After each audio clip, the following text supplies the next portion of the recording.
கூட பிறந்தவங்களே உங்களை வாழக்கூடாதுன்னு சாபம் விடுறாங்க தெரியுமா? 7 ஆவிகள் உங்களை கடுமையா தாக்கும். இந்த அறிகுறிகள் எல்லாமே இருந்துச்சுன்னா 7 ஆவிகள் இந்த நிமிடம் வரைக்கும் உங்களை தாக்குதுன்னு நினைச்சுக்கோங்க. இதை மட்டும் செஞ்சீங்கன்னா உங்க வீட்டில் செல்வம் பெருகும், உங்க வீட்டில் தானியங்கள் முழுமையாக இருக்கும், வெற்றிக்கு பஞ்சமே இருக்காது, தரித்திரங்கள் உங்க வீட்டை விட்டும் போகும். சொர்க்கத்தில் நிச்சயிக்கப்பட்ட உண்மைகள். இதை சாதாரணமாக தயவு செய்து கடந்துடாதீங்க. சொர்க்கத்தில் நிச்சயிக்கப்பட்ட உண்மைகள்.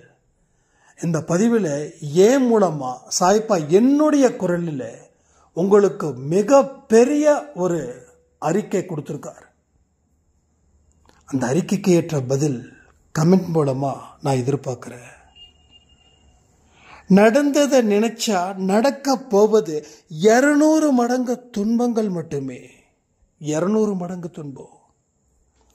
நல்லா புரிஞ்சுக்கோங்க. இனி இந்த பதிவில் சொல்லக்கூடிய விஷயமும் சாயப்பா என்னுடைய குரலின் மூலமா சொல்லப்பட்ட ஒரு அறிக்கையும் நீங்க ஃபாலோ பண்ணீங்கன்னா என்னென்ன நடக்க போகுது தெரியுமா? காலமும் நேரமும் உனக்கு சாதகமாக்கப்படும். காலமும் நேரமும் உனக்கு சாதகமாக்கப்படும். சாயப்பாவுடைய பெயரை பெருமைப்படுத்தணும். ஆனா நாம செய்யக்கூடிய அலட்சியத்தால அவருடைய மார்புல ஒரு ஈட்டிய வச்சு குத்திக்கிட்டு இருக்கின்றது இந்த பதிவில் என்னுடைய குரல் மூலமாகவே அவர் தெரிவித்திருக்கிறார். இது சாதாரணமாக எடுத்துக்கிறதும் இல்லை விளையாட்டா எடுத்துக்கிறதும் இல்லை, இது ஒரு அற்புதமான பதிவு. இந்த பதிவின் மூலமா என்னோட கண்கள் கலங்குச்சு. இனி நல்ல வாழ்க்கையை வாழப்போன்னு சொல்றதும் உங்க கையில தான் இருக்கு. உங்க கர்மா நல்லா இடம் கொடுக்குது நல்லது செய்யணும் அப்படின்னு. ஆனா புரிஞ்சுக்கோங்க.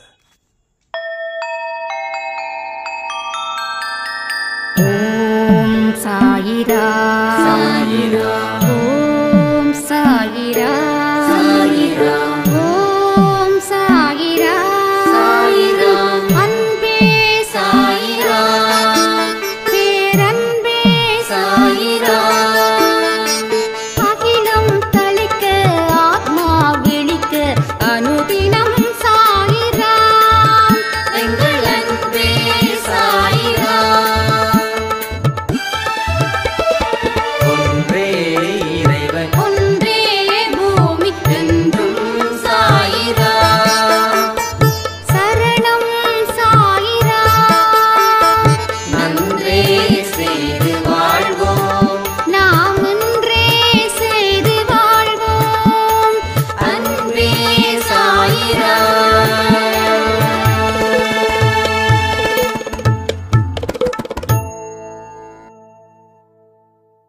சாயிராம்.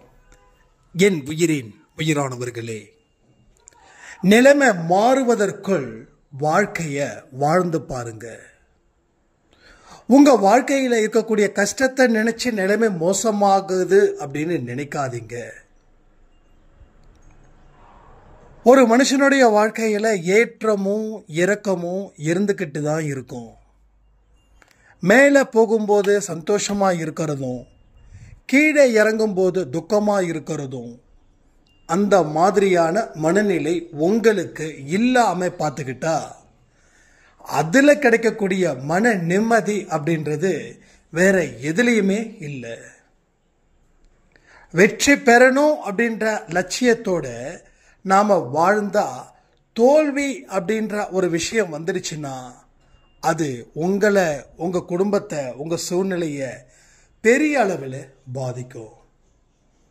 அதனால வாழ்க்கைன்றது ஒரு படிப்பு.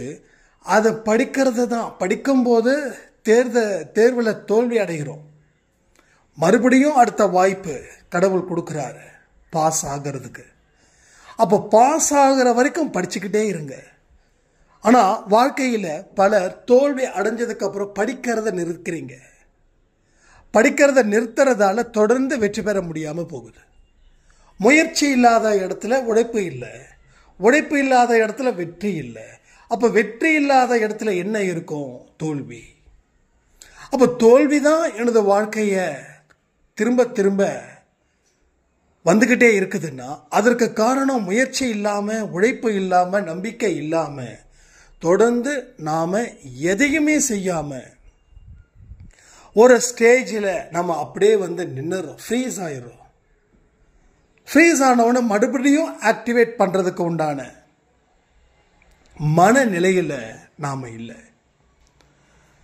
அந்த மனநிலை ஏன் இல்லாமல் இருக்குது அப்படின்னா நம்ம இருக்கிற இடம் அப்படிப்பட்டதான் இருக்கும்.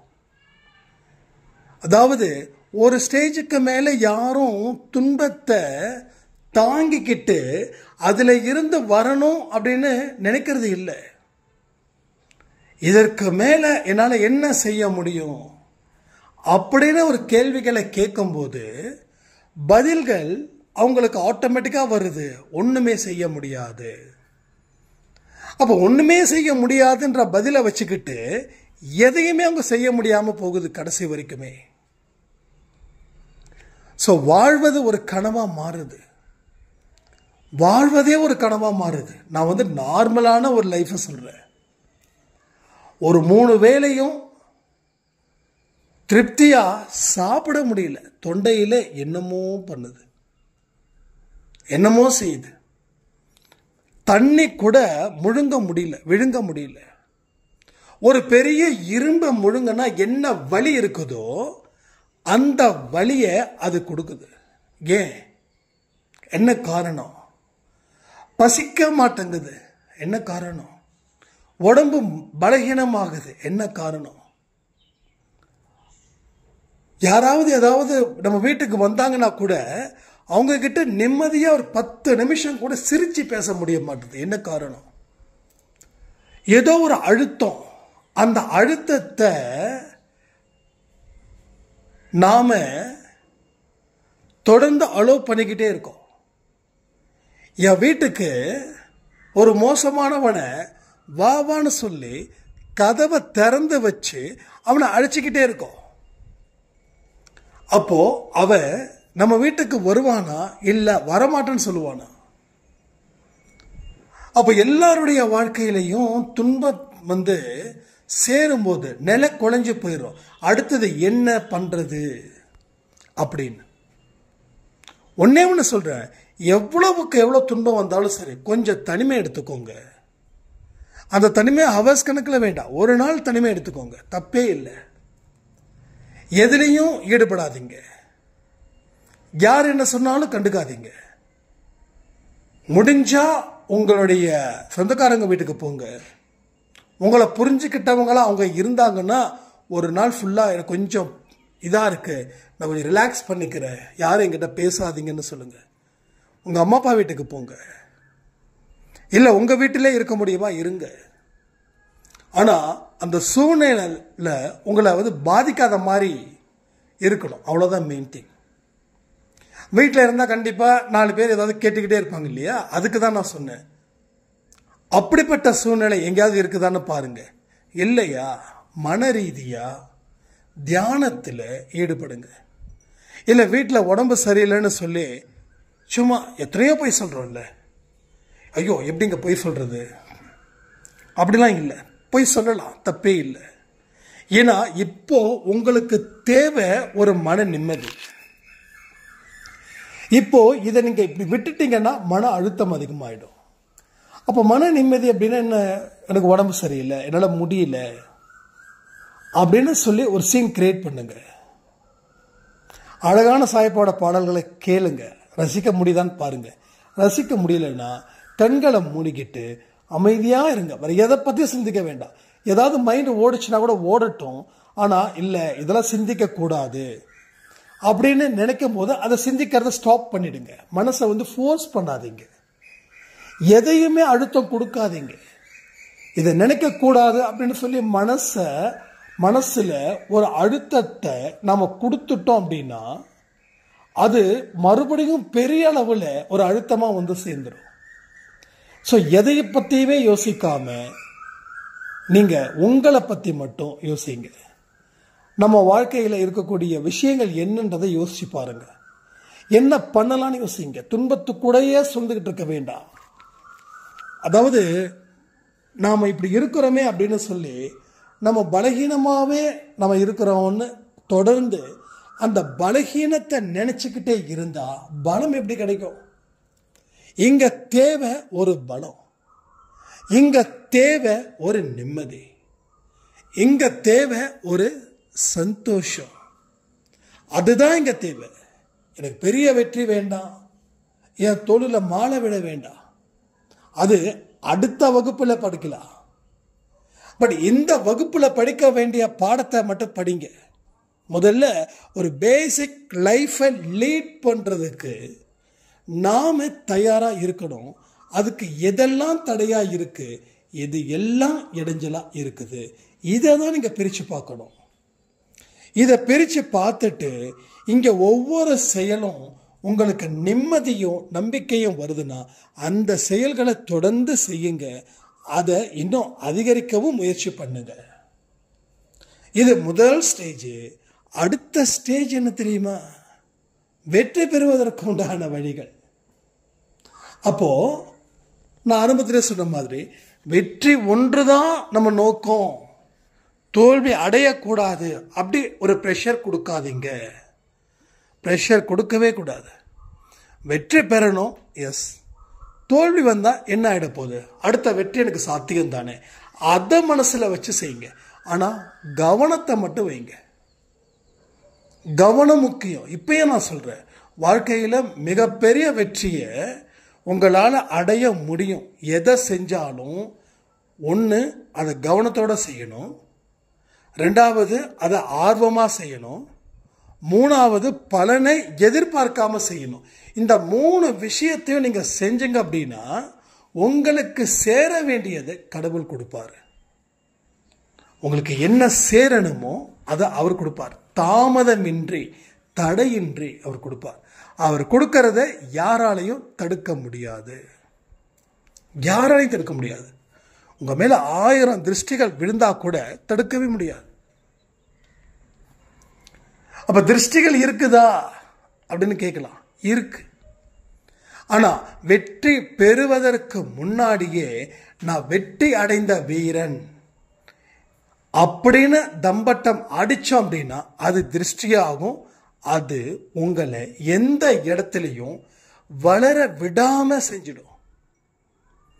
நமக்கு ஒரு ஸ்டேஜுக்கு மேல நமக்கு நம்பிக்கை வருதுன்னு வச்சுக்கோங்களேன், அது நல்லது. அந்த நம்பிக்கையை நாம தொலைச்சிடக்கூடாது. நம்பிக்கை நமக்கு மிகப்பெரிய சொத்து, அழிக்க முடியாத சொத்து. அந்த சொத்துக்கு வேல்யூவே இல்லை, அவ்வளவு பெரிய சொத்து. ஆனா அந்த நம்பிக்கையை நாம இந்த மாதிரி ஒரு வெற்றி பெறுவதற்கு முன்னாடியே வெற்றியோட ஆட்டத்தை ஆரம்பிச்சிட்டோம் அப்படின்னா அது தோத்து போயிடுவோம். இதுதான். இது நிறைய விஷயத்தை நான் சொல்லணும், எத்தனையோ எடுத்துக்காட்ட சொல்லலாம், எத்தனையோ எடுத்துக்காட்டு. அந்த தலைகணம் தலையில ஏறிடுச்சுன்னா இருக்கிறதே பெரிய கணம் தலைகணம் தான். அந்த தலைகணத்தோட வாழ முடியாது, அது ஒரு அழுத்தத்தை கொடுத்துடும். அதனால உங்க எதிர்பார்ப்பை பல மடங்கா பெருக்காதீங்க. அதே போல மற்றவங்களுக்கும் நான் இப்படி வாழ போறேன் அப்படி வாழ போறேன்னு சொல்லி அவங்க கிட்டையும் அதை காட்டாதீங்க. அப்போ அவங்க உங்களையே சுத்தி சுத்தி வருவாங்க, உங்களை சில கேள்விகள் கேட்பாங்க. அந்த கேள்விகள் உங்க மனசுல கடும் மன உளைச்சலை அது கொடுக்கும், கடும் தீராத தலைவலியை கூட அது கொடுக்கும். இதை எல்லாத்தையும் யோசிச்சு பார்த்து தாங்க நீங்க முடிவு பண்ணணும். ஸோ முடிவு பண்ணக்கூடிய விதம் உங்க வாழ்க்கையில பல நல்ல திருப்பத்தை உண்டாக்குவதற்கு உண்டான வழிகளை மட்டும் கொடுக்கணும். அப்போ எந்தெந்த திருப்பு முனை நம்ம எப்படி கவனத்தோட ஹேண்டில் பண்றோமோ அதுல ஒரு தோல்வி வந்தா கூட வெற்றியின் தொடக்கமா அது இருக்கும். வெற்றி வந்தா வெற்றியின் தொடக்கமாகவும் அது இருக்கும். ஸோ தோல்வி வந்தாலும் வெற்றியின் தொடக்கம், அதே வெற்றி வந்தாலும் அந்த வெற்றியின் தொடக்கமாகவும் இருக்கும். புரியுதா உங்களுக்கு? இப்போ ஒரு தடவை தோல்வி அடைஞ்சிட்டேன்னா அடுத்த டேர்னிங் பாயிண்ட் உனக்கு வெற்றி.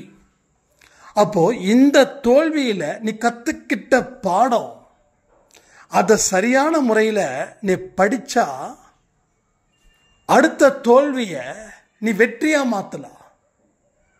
இது எல்லாமே முடியும், நிச்சயமா முடியும். நிச்சயிக்கப்பட்ட உண்மைகள், சொர்க்கத்தில் நிச்சயிக்கப்பட்ட உண்மைகள், சொர்க்கத்தில் நிச்சயிக்கப்பட்டது. இது சாதாரணமாக நினைக்காதீங்க. காலமும் நேரமும் உங்களுக்கு சாதகமாக்கப்படும். இந்த வார்த்தைகளுக்கெல்லாம் உயிர் இருக்குதுங்க, கண்டிப்பா உயிர் இருக்குது. இன்னைக்கு ஒரு திசையில வீசுற காத்து நாளைக்கு மற்றொரு திசையில வீசும். இது இயற்கையோடைய கட்டளை. இது இப்ப இயற்கையோட கட்டளை காற்றுக்கு மட்டும்தானா? இல்லை, மனுஷனுக்கும் தான். மனுஷன் எல்லாத்தையும், கடவுள் எல்லாரையும் ஒரே மாதிரி தான் படைச்சிருக்காரு. அறிவு மட்டும் வேறுபட்டது. ஆனா எல்லாத்துக்கும் ஒரே விதமான சிந்தனைகள் தான். மனிதன் கொஞ்சம் சிந்திக்கிறான், கடவுள் சிந்திக்கல. மற்ற உயிரினங்கள் சிந்திக்கல. ஏன்னா 6வது அறிவை கடவுள் மனுஷனுக்கு மட்டும் கொடுத்துருக்கா. ஆனா 5 அறிவு படிச்ச உயிரினங்கள் கூட 6வது அறிவு படிச்ச உயிரினத்தை விட சிறப்பா இருக்கிறாங்களா இல்லையா? மனுஷனுடைய அழிவு மற்ற உயிரினங்களுக்கு இல்லை. எந்த உயிரினமும் இன்னொரு அதே உயிரினத்தை அழிக்கல. ஆனா மனிதன் தன்னுடைய உயிரினத்தையே அழிக்கிறான். அடுத்தவனுடைய வாழ்க்கையில வரக்கூடாது, அடுத்தவன் என் முன்னாடி வாழக்கூடாது. அதாவது என்னுடைய உறவுகள் என்னை விட ஒருபடி மேல இருக்கக்கூடாது, அவங்க எனக்கு கீழேயா தான் இருக்கணும். இது இன்னும் சொந்தத்திலே இருக்குது.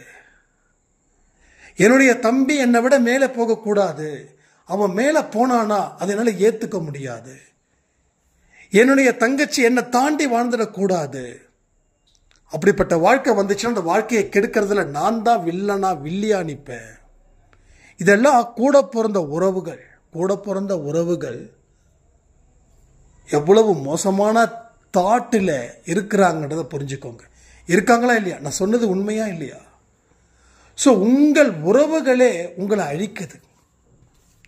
கடவுள் கொடுத்த அந்த 6வது அறிவை மனிதர்கள் கேவலமான மட்டமான செயல்களுக்கு பயன்படுத்துறாங்களா இல்லையா?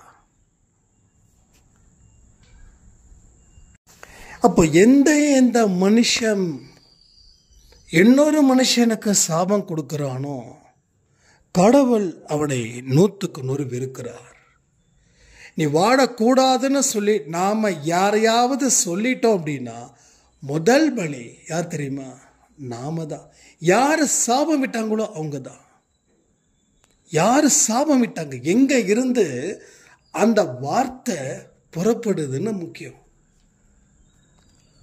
திருப்பி அந்த இடத்துக்கே வந்து அது இன்னும் கேடுகட்ட விஷயத்தை அது தொடர்ந்து செய்யுது. ஒரு ஆவி 2 ஆவியா மாறி, 2 ஆவி 3 ஆவியா மாறி, 3 ஆவி 4 ஆவியா மாறி 7 ஆவிகளா உன்னை வந்து தாக்குது. நம்ம சொன்னது ஒருத்தவனை, ஆனா 7 ஆவி நம்மளை தாக்குது. அப்ப ஏன் இந்த ஆவி தாக்குதுன்னா, கடவுள் என்னைக்கு உன்னுடைய இதயத்தில் இருந்து இந்த வார்த்தை புறப்பட்டுச்சோ அன்னைக்கே உன் மேல கோபமா இருக்காரு. அப்போ உன் மேல கோபமா இருக்கிறதும் ஒண்ணுதான், உன்னை கைவிடுவதும் ஒண்ணுதான். அப்போ அதை சுத்தி இருக்கக்கூடிய 7 ஆவிகளும் உன்னை தாக்கும். அதாவது உனக்கு பேய் பிடிச்சிடுச்சு, பிசாசு பிடிச்சிடுச்சு அப்படின்லாம் இல்லை. நீ எந்த செயலை செஞ்சாலும் அது ஒரு முட்டுக்கட்டை போட்டுக்கிட்டே இருக்கும். ஸோ ஆவிகளை விரட்டுறதுக்கு நம்ம எங்கெங்கே போகிறோம்? எங்கேயும் போக வேண்டாம். ஆக்சுவலி போன வாரம் இந்த பதிவை நான் கொடுத்துருக்கேன்னு நினைக்கிறேன். நீ நல்லதை மட்டும் செய், ஆவிகள் போயிடும். நீ நல்லதை மட்டும் செய், தீமைகள் உன்னை விட்டு விலகும். நீ நல்லதை மட்டும் செய், தரித்திரம் உன்னை விட்டு விலகும். நீ நல்லதை மட்டும் செய், உன்னோட வீட்டில் தானியங்கள் முழுமையாக இருக்கும். உன் வீட்டில் இல்லை அப்படின்ற எதுவுமே இருக்காது, எல்லாமே இருக்கும். உன் முகத்தில் சிரிப்புக்கு பஞ்சம் இருக்காது, உன் வாழ்க்கையில் வெற்றிக்கு பஞ்சம் இருக்காது, எல்லாமே நடக்கும். அப்போ கடவுள் எங்க பார்க்கறாரு? இதயத்தை பார்க்கறாரு.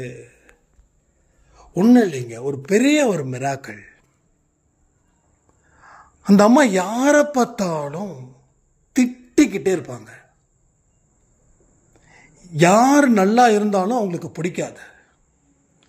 ஆனா கடவுள் மேல தீவிரமான பக்தி, தீவிரமான அன்பு. ஆனா இவங்க வாழ்க்கையில எதுவுமே இவங்களுக்கு சந்தோஷத்தை கொடுக்கல. அப்போதான் என்கிட்ட ஒரு நாள் அழுது ஆடியோ கொடுத்துருந்தாங்க.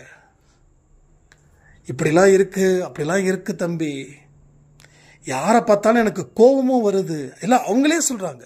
நான் சில இது நான் கேட்கல. நான் ஒரு நாள் நைட்டு உட்காந்து கேட்கும்போது கிட்டத்தட்ட 7-8 ஆடியோ, சில ஆடியோ அப்படியே கண்டினியூவாக வரும்போது என்ன சொல்ல வராங்க, புதுசு புதுசாக இருந்தது அவங்க சொன்னது எல்லாமே. யாராவது சந்தோஷமாக இருந்தால் கூட எனக்கு பிடிக்காதுப்பா, அந்த அம்மாவோட வேர்ஷன். என்னோட கணவரே சந்தோஷமாக இருந்தால் எனக்கு பிடிக்காது, ஏதாவது ஒரு காரணத்தை வச்சு என்னோட கணவரை நான் கண்டிப்பாக கார்னர் பண்ணுவேன். அதாவது ஏதாவது அவர் பண்ண தப்பை மறுபடியும் எடுத்து சொல்லி ஒரு பிரச்சனை பண்ணாதான் எனக்கு தூக்கம் வரும். கணவர் மட்டும் இல்லைப்பா, குழந்தைங்களுக்கும் அப்படிதான், என் கூட பிறந்தவங்களும் அப்படிதான்.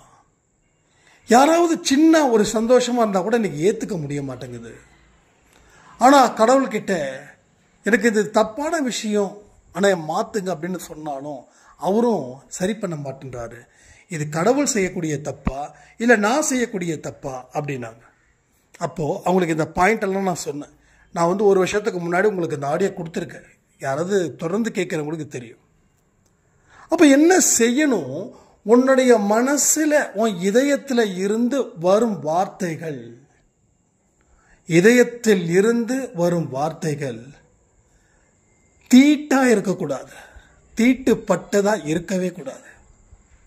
உன்னோட ஹானஸ்டான வார்த்தை வெளியில வரணும், மோசமான வார்த்தை வெளியில வரக்கூடாது. நீ மோசமான வார்த்தையை வெளியில வந்துடுச்சு, தொடர்ந்து வந்துகிட்டே இருக்குதுன்னா வந்த இடத்திலேயே அது மறுபடியும் தஞ்சம் அடையும், வந்த இடத்திலேயே அது மறுபடியும் தஞ்சம் அடையும். அப்போ இதெல்லாம் யோசிச்சு பாருங்க அப்படின்னு நம்ம சொல்லியிருந்தோம். அதுக்கு அப்புறமா அவங்க சொன்னது, நான் என்னென்னலாம் சொன்னேனோ இந்த பதிவில் சொன்னது தான் அவங்க கிட்ட சொன்னேன். அதுக்கப்புறமா கொஞ்சம் கொஞ்சமாக அவங்க மனசு மாறுது, மனசு லேசாகுது. இதில் என்ன நடந்தது தெரியுமா? அவங்களோட சுகர் அளவு, அவங்க பிபி அளவு எல்லாமே குறையுது. நாம் டென்ஷன் ஆகக்கூடாது, வாழ்க்கையில் நல்லது நடக்கணும்னு. ஆனால் ஹெல்த்து, மைண்டு எல்லாமே ரெஃப்ரெஷ் ஆகுது. இப்போ எங்கே ஆரம்பிச்சு எது நடந்திருக்குதுன்னு யோசிச்சு பாருங்க. அப்போ கடவுள் ஒவ்வொரு மனுஷனையும் தண்டிக்கிறார், ஒரு மனுஷனையும் தண்டிக்கிறார். உன் இதயத்தில் இருந்து வரக்கூடிய வார்த்தைகள் கவனமாக இருக்கணும். உன் இதயத்தில் இருந்து கெட்ட வார்த்தைகள், மோசமான வார்த்தைகள், ஒரு மனுஷனை அழிக்கக்கூடிய வார்த்தைகளை வரவே கூடாது. அது வருதுன்னா அது ஒன்ன அழிக்கும். முதல்ல பலி நீதான், அடுத்தது மற்றதுதான் பிறர்.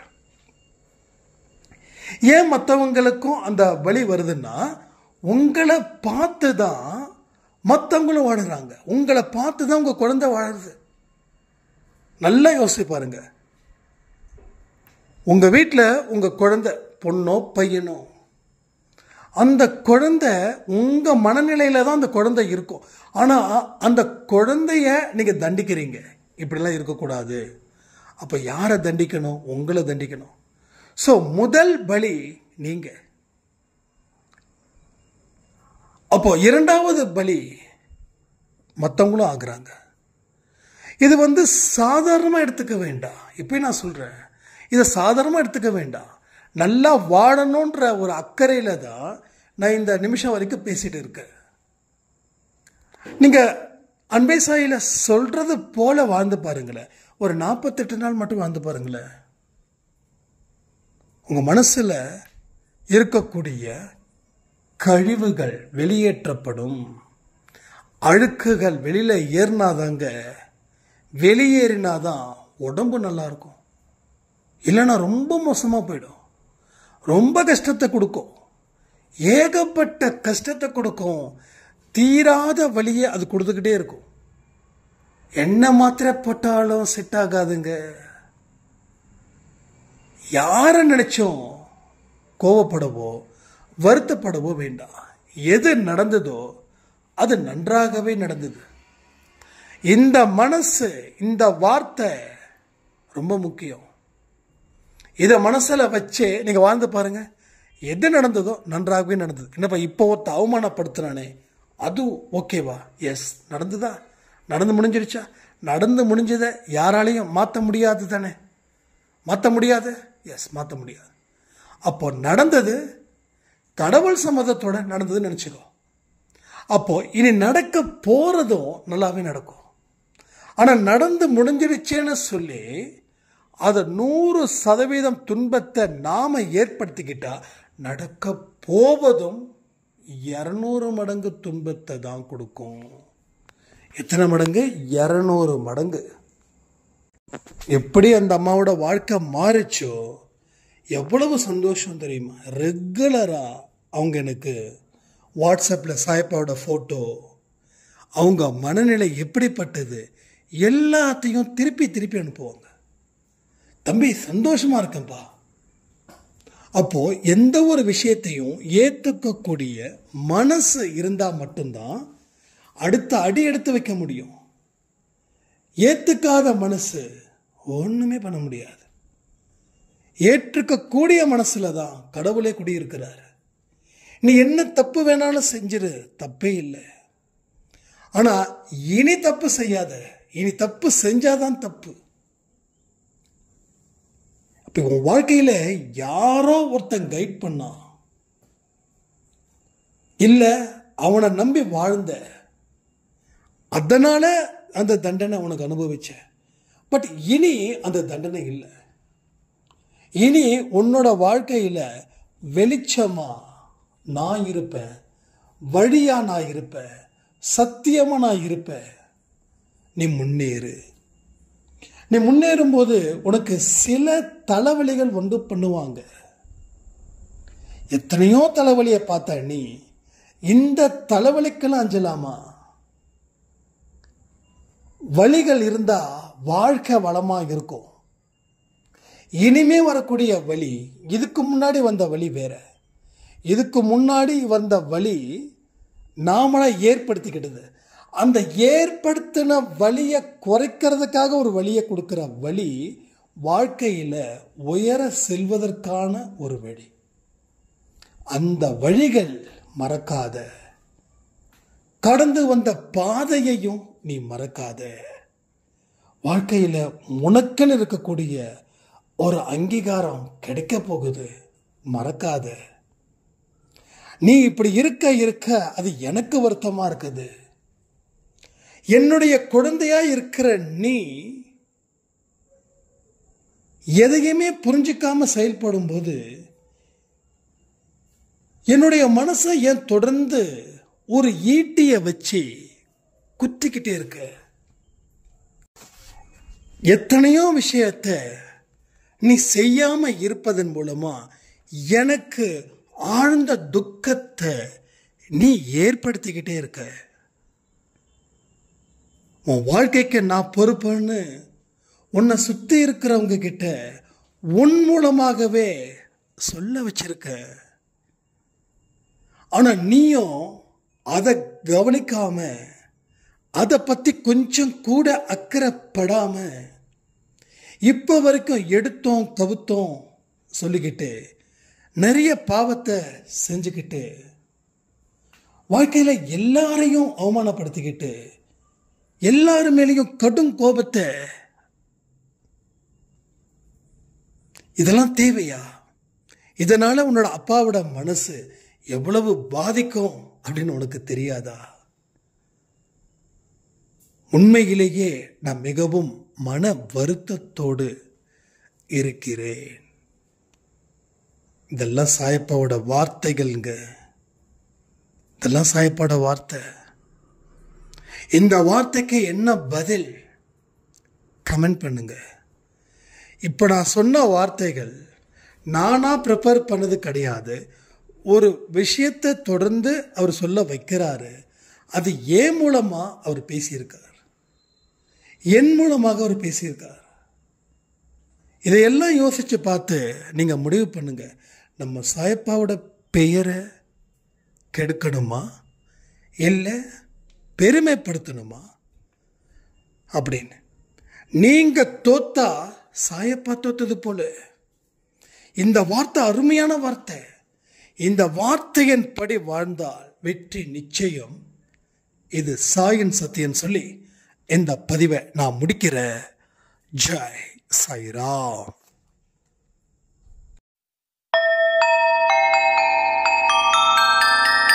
ஓம் சாயிரா சாயிரா, ஓம் சாயிரா சாயிரா, ஓம் சாயிரா சாயிரா, அன்பே சாயிரா, பேரன்பே சாயிரா.